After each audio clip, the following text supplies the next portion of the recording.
त्र्यम्बकं यजामहे सुगन्धिं पुष्टिवर्धनम् उर्वारुकमिव बन्धनान् मृत्योर्मुक्ष्यमामृतात् नागेन्द्रहाराय त्रिलोचनाय भस्मांगराय महेश्वराय नित्याय शुद्धाय दिगंबराय तस्मै नकाराय नमः शिवाय मंदाकिनी सलिल चंदन चर्चिताय नंदीश्वर प्रमथनाथ महेश्वराय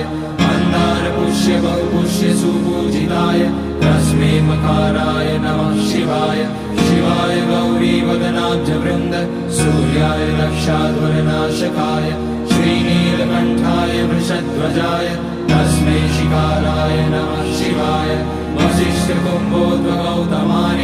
मुनीन्द्रदेवार्चितशेखराय चन्द्रार्कवैश्वानरलोचनाय तस्मै वकाराय नमः शिवाय।